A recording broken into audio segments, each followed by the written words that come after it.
وہ کرکٹر جو ادیب بن گیا۔ محبت ایسا دریا ہے کہ بارش روٹھ بھی جائے تو پانی کم نہیں ہوتا۔ یہ الفاظ ہیں اس شخصیت کے کہ جس نے بچپن سے لڑک پن تک کرکٹر بننے کے علاوہ کچھ نہیں سوچا تھا، لیکن قدرت نے اس سے کچھ اور ہی کام لینا تھا۔ یہ نام آگے چل کر نہ صرف بہت بڑا شاعر بلکہ ڈرامہ نگار، کالم نگار، سفر نامہ نگار اور سب سے بڑھ کر ہزاروں نوجوانوں کا استاد بنا۔ جی بالکل، ہم بات کر رہے ہیں معروف رائٹر امجد اسلام امجد کی۔ ناظرین، بچپن سے ہی امجد اسلام امجد کے سر پر صرف ایک ہی دھن سوار تھی کہ انہوں نے کرکٹر بننا ہے اور قومی ٹیم میں جگہ بنانی ہے۔ 1964 میں اسلامیہ کالج کی جس ٹیم نے 1952 کے بعد پہلی بار گورنمنٹ کالج کی ٹیم کو شکست دی، وہ اس کے اہم بولر تھے، لیکن پنجاب یونیورسٹی کی ٹیم بنی تو انہیں ریزرو کھلاڑیوں میں رکھا گیا، جس سے ان کا دل ٹوٹ گیا۔ بی اے میں امجد اسلام امجد کے اچھے نمبر آئے تو اسکالرشپ میں اورینٹل کالج میں داخلہ مل گیا۔ یہ ایڈمیشن بھی ان کے کرکٹر بننے کی راہ میں حائل ہو گیا، کیونکہ قانون یہ تھا کہ اورینٹل کالج کا لڑکا یونیورسٹی کی ٹیم میں کرکٹ نہیں کھیل سکتا۔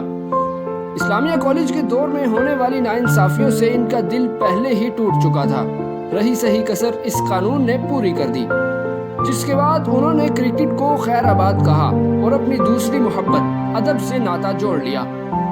وہ اس خاندان سے تعلق رکھتے تھے جہاں ان کے بقول ادب پڑھنا تو دور کی بات، پڑھنے لکھنے کا رواج بھی نہیں تھا، سوائے ان کے والد کے جو اکثر اوقات ناولز پڑھا کرتے تھے۔ اپنے والد کو دیکھ دیکھ کر انہیں بھی پڑھنے کا شوق ہوا۔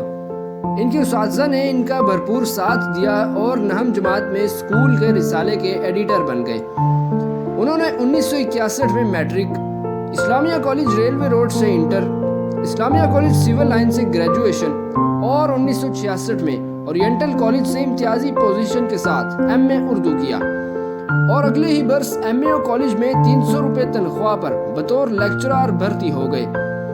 ریٹائرمنٹ کے بعد اردو سائنس بورڈ کے director, old children library Lahore کے پروجیکٹ ڈائریکٹر کے حیثیت سے بھی فرائض سر انجام دیے۔ امجد اسلام امجد کی کامیابی کا تذکرہ دو لوگوں کے بغیر ادھورا ہے۔ ایک ان کی خالہ جو نابینا تھی اور انہیں کہانیاں سنایا کرتی تھی اور بچوں کے مزاج کے مطابق کہانی میں رد و بدل کرتی رہتی تھی۔ امجد اسلام امجد نہ صرف کہانی سنتے بلکہ اگلے دن اسکول جا کر اپنے دوستوں کو بھی سنایا کرتے تھے۔ ان کے رائٹر بننے میں خالہ جان کا بہت اہم کردار ہے۔ دوسرا، ان کو احمد ندیم قاسمی جیسے لکھاری مل گئے جن کی حوصلہ افزائی سے انہیں یقین ہو گیا کہ وہ ادب میں اپنی جگہ بنا سکتے ہیں۔ جب امجد اسلام امجد ایم اے میں تھے تو ان دنوں جنگ ستمبر کے حوالے سے ایک مشاعرہ ہوا۔ نوجوان امجد نے اس مشاعرے میں ایک نظم پڑھی۔ نظم ختم ہوئی تو احمد ندیم قاسمی ان کے پاس آئے اور کندھے پر ہاتھ رکھتے ہوئے بولے، میں احمد ندیم قاسمی، جس پر نوجوان نے کہا، سر آپ کو کون نہیں جانتا؟ احمد ندیم قاسمی نے کہا، کیا وہ نظم جو آپ نے پڑھی مجھے میرے رسالے فنون کے لیے عنایت کر سکتے ہیں؟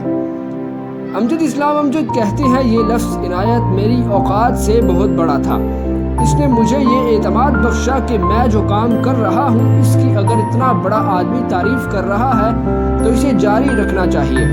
دوستو، امجد اسلام امجد کے ڈراموں کی طرف آنے کی کہانی بھی بڑی دلچسپ ہے۔ معروف مصنف اور اداکار عطر شاہ خان جیتی کا ڈرامہ لاکھوں میں تین چل رہا تھا۔ امجد اسلام امجد نے ان سے ڈرامے کے متعلق کچھ نکات پر بحث کی۔ عطر شاہ نے انہیں کہا کہ تم ڈرامہ کیوں نہیں لکھتے، جس پر امجد کو لگا کہ شاید شاہ جی نے مجھے طنز کیا ہے، لیکن اسی بات نے انہیں ڈرامہ لکھنے پر قائل کیا اور انہوں نے ڈرامہ لکھ دیا۔ لیکن 3 بار پی ٹی وی کے دفتر جانے کے باوجود ڈرامہ شائع نہ ہو سکا۔ 1973 میں پی ٹی وی نے ڈرامہ لکھنے والوں کو اپنا ہنر آزمانے کی دعوت دی۔ امجد اسلام کے لیے یہ سنہری موقع تھا۔ نوجوان لکھاری کی قسمت نے پلٹا کھایا اور ان کا ڈرامہ آخری خواب پنڈی اسٹیشن سے آن ایئر ہو گیا۔ 1974 میں امجد اسلام امجد نے موم کی گڑیا کے نام سے 2 ڈرامے لکھے۔ پھر ڈرامہ سیریل وارث کا مرحلہ آیا، جس نے پی ٹی وی ڈرامے کی تاریخ بدل کر رکھ دی۔ اس ڈرامے کے بارے میں وہ کہتے ہیں کہ انہیں کہا گیا کہ کوئی آئیڈیا ہے تو 3 دن میں پیش کرو، جس پر انہوں نے اس ڈرامے کا پہلا سکرپٹ لکھا۔ یہ ڈرامہ اتنا ہٹ ہوا کہ مقبولیت کے تمام ریکارڈز ٹوٹ گئے۔ وارث، دہلیز، سمندر ان کے چند مشہور ڈراموں میں سے ایک ہیں۔ وہ پی ٹی وی کے 5 بار بہترین ڈرامہ نگار کے ایوارڈز جیت چکے ہیں۔ ان کو حکومت پاکستان کی جانب سے ستارہ امتیاز سے بھی نوازا گیا۔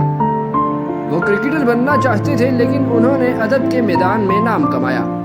ان کی کہانی سے یہ پتہ چلتا ہے کہ انسان جس کام کو اپنے لیے بہتر سمجھتا ہے ممکن ہے وہ اس کے لیے نہ بنا ہو، اور جو اس کے وہم و گمان میں بھی نہ ہو سکتا ہے اسے اس میں کامیابی مل جائے۔